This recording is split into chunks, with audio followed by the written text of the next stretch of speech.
La Comisión de Actualización y Modernización Electoral CAME analizará al finalizar el proceso electoral 2023 posibles reformas a la ley electoral para que en los siguientes procesos, a partir del 2027, las fuerzas castrenses policiales, guardias privados o agentes de PMT puedan votar. Pero esperamos que en los años siguientes se tome pues ya la cultura de que el voto es guatemalteco somos todos y esperemos, porque recuérdense ustedes que posteriormente van a venir las preguntas sobre el abstencionismo y hay solamente 42,000 solamente en el Ministerio de Gobernación que se van a quedar sin votar. Contemos y aunemos que cada municipalidad, principalmente las departamentales, tienen más de 200 efectivos de muchas veces de policías municipales o de tránsito, como le querramos llamar, y también ahora de turismo, y es lastimoso para el país que estas personas no puedan emitir también ese deber ciudadano de elegir, ¿verdad?, a sus autoridades, porque también las decisiones que las autoridades tomen puede beneficiarles o perjudicarles. Más que una recomendación, necesita ser una reforma de ley. Si no se reforma la ley en ese sentido, la recomendación se va a quedar en eso, en algo discursivo. Entonces, por supuesto que nos encantaría que participaran. Lo hemos presenciado en otros países, donde hemos ido a hacer nosotros observación electoral, y todos los que usted mencionó participan. Pero en Guatemala, por la ley, que la ley tiene vedado esto, no lo hacen. Entonces, más que sí sería bueno que sea una recomendación de la CAME, pero eso debe enfilarse hacia una propuesta de reforma de ley. En el caso de los privados de libertad se hará un estudio. En las elecciones del 2019, 46.475 personas fueron excluidas del padrón debido a que estaban condenadas o eran parte de las fuerzas de seguridad como la Policía Nacional Civil, Ejército y Sistema Penitenciario. Además, se excluyeron de la Policía Municipal y Policía Municipal de Tránsito. Muy bien, veamos entonces y entremos de lleno con este análisis. ¿Es recomendable o no que las fuerzas de seguridad puedan participar activamente en las elecciones generales? ¿Sí se puede hacer? ¿Bajo qué contexto se prohibió en su momento que lo hicieran? Porque también todo esto tiene un antecedente, ¿no?, en el cual se fundamentó y que ahora se está analizando porque la realidad ha ido cambiando y también se está viendo de qué manera ellos pueden ejercer su derecho al voto. ¿Cómo lo ves tú, Fernando? Bueno, creo que el comentario es muy atinado en cuanto a que era un tiempo muy diferente al que estamos viviendo hoy. Sí. Cuando se estructura ese cambio de gobierno militar hacia el cambio del primer gobierno democrático de Guatemala, pues se da una estructura de ley electoral y de partidos políticos que pues trataba de, modernizar el Estado que venía siendo desde hacía pues ya demasiados años llevado por gobiernos militares y que obviamente se entraba a ese espacio de un trabajo de una Asamblea Nacional Constituyente en 1984. Se da esos estudios de constituciones de otros países para tomar los modelos que hoy por hoy son los que pues rigen la Constitución que nosotros tenemos como órgano superior jurídico dentro del país. Entonces, dentro de la misma Constitución hemos explicado que hay leyes contenidas dentro de ese cuerpo máximo legal. Y una de ellas es la Ley Electoral y de Partidos Políticos. Su rango es constitucional porque está contenida, está mencionada dentro de la misma Constitución. ¿Debe hacerse una modificación a la ley? Por supuesto, claro. ¿Es bueno o es malo?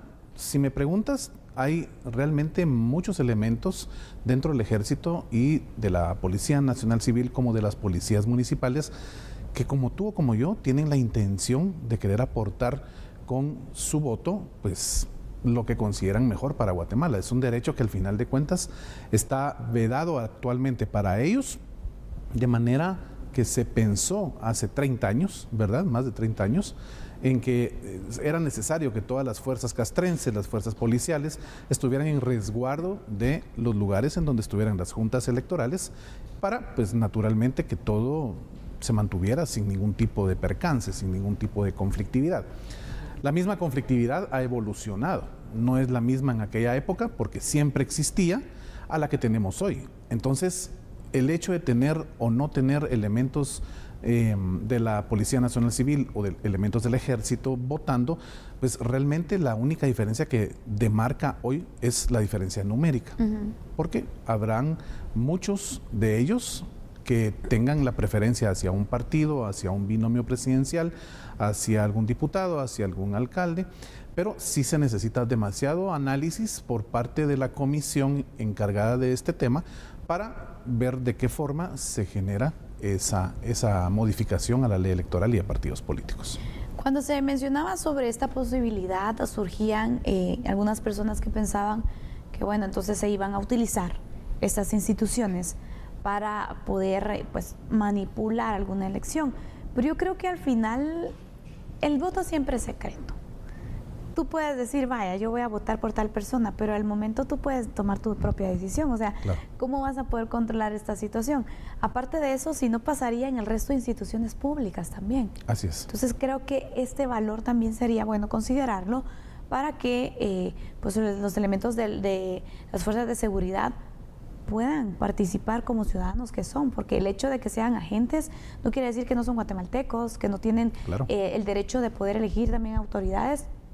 Podría ser oportuno y creo que sería de ver entonces qué tan democrática está nuestra república para poder considerar entonces hacer este tipo de modificaciones. Mira, el derecho es una ciencia viva, es una ciencia que evoluciona y evoluciona todos los días. Todos los días va teniendo aristas, influenciadores externos que van alimentando nuestro derecho sustantivo, nuestro derecho real que aplicamos día con día, tanto los abogados como los ciudadanos, ejerciendo sus espacios en el punto donde se encuentren, y simple y sencillamente el derecho no es estático. Entonces, esta misma evolución puede permitir de alguna manera que esa modificación les genere el espacio a estos guatemaltecos y guatemaltecas para emitir su sufragio. Manipulación, como tú bien lo apuntalaste, yo no lo veo así, porque entonces, si yo trabajo en una institución pública, van a estar controlándome que yo vote por el gobierno de turno, o por el gobierno municipal, o por un diputado. Simple y sencillamente el secreto está latente cuando tú vas y emites ese voto. Ahora bien, algo que me llama mucho la atención de las declaraciones de la magistrada presidente del Tribunal Supremo Electoral es algo que es una realidad. Los magistrados del Tribunal Supremo Electoral, no porque sean los de ahorita, eso es de siempre, han participado como observadores electorales en otras fiestas electorales de otros países. Es parte de esa misma unión entre estados y apoyo interestados, en donde cada país que va a celebrar sus elecciones, pues invita a los observadores internacionales. Y ojo, esto es un trabajo muy bien hecho por profesionales y de una manera muy objetiva. Entonces, ese aprendizaje que te permite absorber el ir a otros países que ya implementaron este cambio y darse cuenta que no afectó, al contrario, simplemente coadyuvó a que la fiesta electoral en ese país tuviera pues mayor participación. ¿Cuántos elementos entre ejército, Policía Nacional, Civil, de tránsito? Es realmente una fuerte cantidad de guatemaltecos y guatemaltecas. Entonces, ese observatorio internacional que se ha aplicado por parte del Pleno de Magistrados hoy cuando van fuera o han ido fuera a participar como observadores electorales, definitivamente trae un aprendizaje, ha traído una escuela que puede servir como elemento informativo, elemento educativo para quienes están conformando la comisión encargada de analizar y dictaminar si esa modificación a la ley es viable, y eso va a permitir darnos cuenta que sí, que en Guatemala también se puede. Exactamente, yo creo que también las experiencias de otros países nos sirven para incluso tomar lecciones, ¿no?, de lo que se puede hacer, lo que no se puede hacer, o cómo incluso mejorar estos procesos que se llevan a cabo en otros países para poderlos tomar en consideración. Creo que esto nos da una pauta bastante grande de poder entonces tener elementos para el análisis y poder hacer la evaluación con los otros sectores, por supuesto, también para poder entonces hacer modificaciones que sean necesarias. Y qué bueno que también desde ya se esté evaluando, fíjate, porque lo hemos dicho, a veces se quieren hacer modificaciones a la ley que son muy tardías y no da chance incluso de poder socializarlas, de poder aclarar ciertos puntos. Entonces, así es como se tienen que ir haciendo las cosas, con tiempo, preparando el análisis, pudiendo también socializarlo, evaluarlos con otros sectores, recibir incluso retroalimentación de personas que puedan tener ciertos aportes que puedan crear un mejor proyecto y de esta manera entonces ir mejorando cada vez más en los procesos electorales. Vamos a ir con unos datos que creo que también es importante que podamos conocer sobre este tema, porque durante las últimas elecciones generales realizadas en el 2019, varios servidores públicos no pudieron votar. Entre ellos no votaron los elementos del Ejército, de la Policía Nacional Civil, guardias del sistema penitenciario y elementos de policías municipales y de tránsito.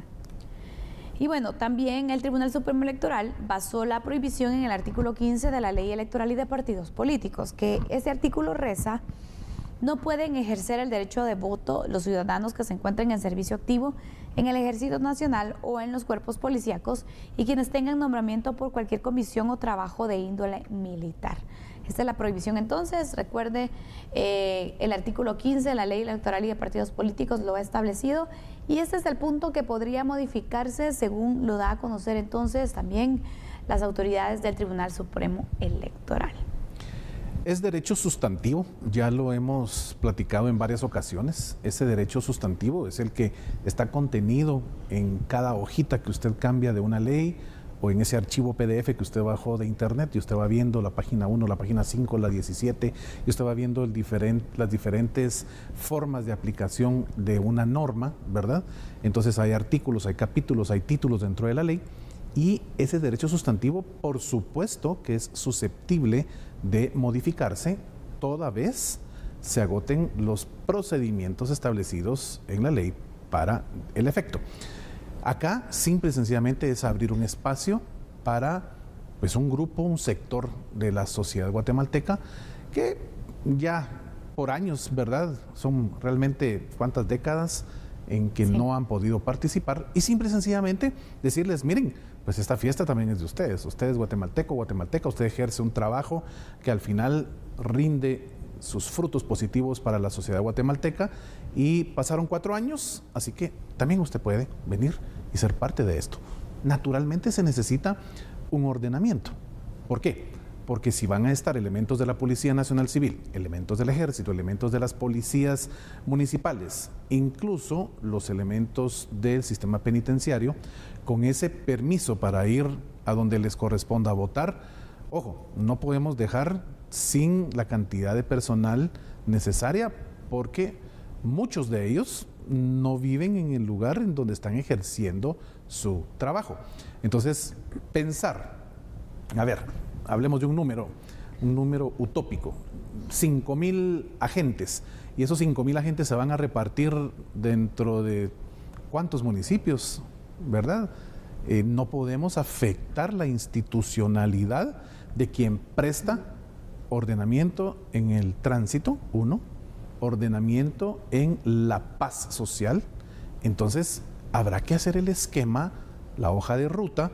Para eso se tienen a los funcionarios a cargo de las entidades correspondientes, a todos los empleados públicos que pues para eso están allí, para ejercer su conocimiento, y por eso vengan un salario. Entonces, simple y sencillamente tienen una fortaleza de conocimiento muy amplia para poder decir: ok, la mejor manera de poder hacer esto pues es de esta forma, y darles entonces ese espacio a tantos guatemaltecos y guatemaltecas que sabemos que cada 4 años solo se quedan viendo y deseando querer ser parte de esta fiesta de elecciones en el país. Esa logística creo que va a ser la que podría marcar algún tipo de inconveniente, porque, por ejemplo, sabemos que los policías, los del Ejército, es decir, todas esas personas que ahorita no pueden votar y que se está considerando que lo puedan hacer, ellos van a estar prestando el servicio, porque obviamente se necesita seguridad, se necesitan agentes de tránsito que puedan ayudar, son indispensables también en este proceso electoral, en el tema de logística, en el tema de seguridad, de prevención. Entonces, con el tema de que, por ejemplo, si tú quieres cambiar el domicilio para poder votar, digamos, bueno, Fernando, te va a tocar irte a trabajar a Jutiapa, pero tú estás aquí, bueno, entonces voy a cambiar mi domicilio y voto en Jutiapa.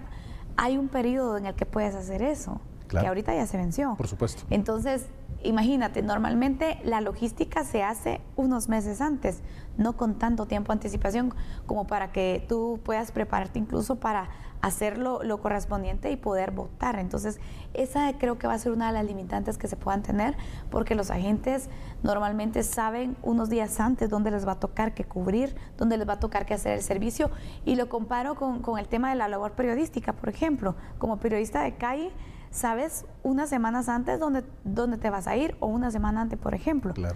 Y si tienes suerte, si donde vas a quedarte cubriendo, tú puedes votar. Si no, pues te toca quedarte sin votar. Entonces, creo que esa va a ser otra de las situaciones que también se podría tomar en consideración, porque no te va a servir de mucho que puedan votar si de todos modos en la práctica no lo van a poder hacer. Por eso deberán hacer muy bien ese dictamen, analizar la hoja de ruta y tener en cuenta incluso los puntos de conflictividad electoral, que son pues, una gran cantidad de municipios. Así que estaremos pendientes para informarle a usted de todos estos cambios. Bueno, sí, vamos a finalizar nuestro primer análisis. Haremos una pausa. Regresando hablaremos sobre una investigación por temas de defraudación tributaria.